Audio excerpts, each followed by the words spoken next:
70 साल के उस महात्मा ने हाथ जोड़कर उस पुलिस वाले का हाथ पकड़ा कि मुझे बचा लो इनसे, विनती कर रहे थे। वो जीवन की सुरक्षा की भीख मांग रहे थे, लेकिन वो खाकी वर्दी वाला रक्षक भक्षक बन गया, हाथ झटक करके निकल गया वहां से। खड़े खड़े मौत का तमाशा देखते रहे दोनों संत और उनके ड्राइवर का। और आप कहते हैं कि आपके पुलिस वाले डिसोरिएंट हो गए थे। ऐसे चलेगा कानून, ऐसे रहेगी कानून की व्यवस्था। ये देश, ये हिंदुस्तान, जो ऋषि मुनियों की धरती है, जो साधु संतों की धरती है, आज महाराष्ट्र के अंदर आप उनको 300 लोगों से सड़क पर डंडों से पिटवा पिटवा कर मारेंगे। और आप मुझे यह भी बताइए कि लॉकडाउन के समय पर जब आपके इन चोर चक्कों को, इन गुंडों को घर के अंदर रहना चाहिए था, तो ये क्या कर रहे थे पालघर में डंडों के साथ सड़कों पर। नमस्ते हिंदुस्तान में ममता पेन्युली काले आज बहुत ही दुखी मन से और भारी मन से आप सबके सामने इस वीडियो के माध्यम से बात करने के लिए आई हूं। 2 लाइनें बोलना चाहती हूं कि भूलना चाहोगे तो भी याद हमारी आएगी, और हमारी मौत की तस्वीरें तुम्हारे दिलों में हमेशा छपी रह जाएंगी। जी हाँ, ये जो वेदना है ये हमेशा हमारे मन में रहेगी। और ये जो वेदना मैंने व्यक्त करी है वो करी है जो हमारे 2 संतों की निर्ममता से पालघर में, महाराष्ट्र में मार करके हत्या कर दी गई। जिस तरीके के वीडियोस हमने देखे और जिस तरीके का मंजर उन वीडियोस में हमने देखा, जब मैंने वो देखा तो थोड़ी देर को मुझे ये लगा कि ये किसी पिक्चर की शूटिंग तो नहीं चल रही है। क्योंकि कैसे कोई महाराष्ट्र के अंदर, पालघर के अंदर हमारे 2 संतों को और उनके ड्राइवर को इस तरीके से पुलिस की मौजूदगी में मार सकता है? कैसे कोई उनकी इतनी निर्ममता से हत्या कर सकता है? क्या किया हमारे संत महात्माओं ने कि उनके साथ आपने इस तरीके की हरकत करी? क्या हो गया था ऐसा? महाराष्ट्र के मुख्यमंत्री कहते हैं कि इसको बिल्कुल भी कोई सांप्रदायिक रंग ना दिया जाए। नहीं देते तो क्या आप इसको एक्सप्लेन करेंगे कि आपके यहां 2 महात्माओं की, 2 संतों की हत्या क्यों की गई? आपके होम मिनिस्टर आके कहते हैं कि चोरी के शक में उनको मारा है। वाह सर, कमाल की बात करते हैं आप, और आपको शर्म भी नहीं आती इस तरीके का तथ्य देते हुए, इस तरीके का तर्क देते हुए। किसके घर में चोरी कर रहे थे हमारे संत? आपके घर में चोरी कर रहे थे? आपके मुख्यमंत्री के घर में चोरी कर रहे थे? या पालघर में एकत्रित उन 300 लोगों के घर में चोरी कर रहे थे? या उन पुलिस वालों के घर में चोरी कर रहे थे? किसके घर में चोरी करते हुए पकड़े गए थे, बताएंगे आप? और आप कहते हैं कि पुलिस वाले उनकी मदद इसलिए नहीं कर पाए क्योंकि वो डिसोरिएंट हो गए। डिसोरिएंट हो गए, ऐसी है आपकी पुलिस फोर्स। ये करने के लायक रह गई है। आप सच क्यों नहीं बोलते?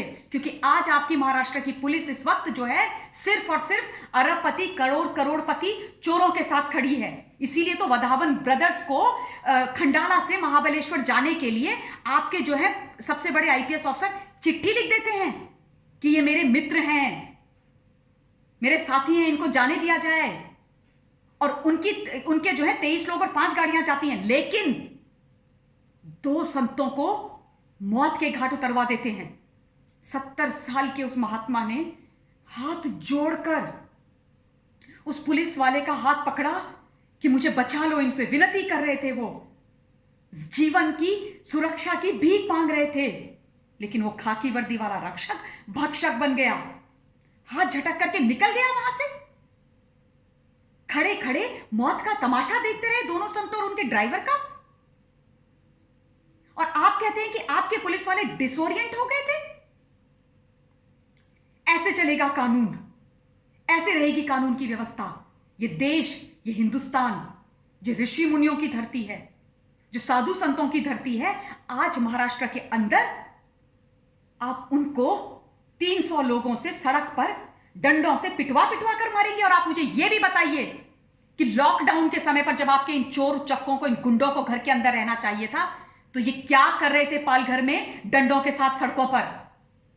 आप कहते हैं कि ये कोई षड्यंत्र नहीं है। अगर षड्यंत्र नहीं है तो उन सब के पास वो डंडे कहां से थे और 300 लोग वहां पर कैसे इकट्ठे थे?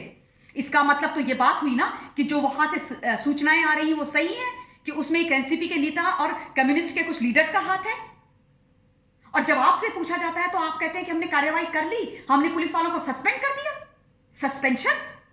हत्या के लिए?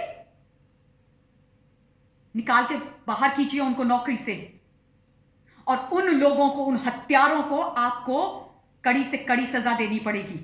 और अगर आप इस पर कार्यवाही नहीं करेंगे उचित, तो हम सब मजबूर करेंगे और चुप नहीं रहेंगे इस बारे में। और एक चीज और, बहुत वेदना के साथ बोल रही हूं, कहां है वो दोहरे चरित्र वाले लोग, कहां है वो झूठे लोग जब तबरेज अंसारी की मौत के टाइम सड़कों पर आ जाते हैं? कहां है वो सूडो लिबरल्स?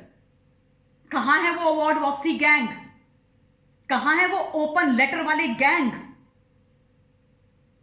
कहां हो? आज तुम्हारी आत्मा को दर्द नहीं हो रहा है? आज तुम्हें दुख नहीं हो रहा है? क्यों? क्योंकि तबरेज अंसारी की जगह 2 संत, 2 भगवाधारी मारे गए, उनके साथ मॉब लिंचिंग हुई। शर्म आनी चाहिए आप लोगों को। दोहरे मापदंड रखते हो आप लोग। लोगों की जिंदगियों से कोई लेना देना नहीं है आप लोगों को। राजनीति करते हो आप, समाज को विभाजित करते हो, बदनाम करते हो लोगों को। लिंचिंग होती है, उसका किसी समाज से कोई लेना देना नहीं होता है। लेकिन आप जैसे लोग सच्चाई छुपाते हो अपने घरों में दुपक के बैठे हुए। आज कुछ नहीं बोलोगे? आज दर्द नहीं हो रहा है?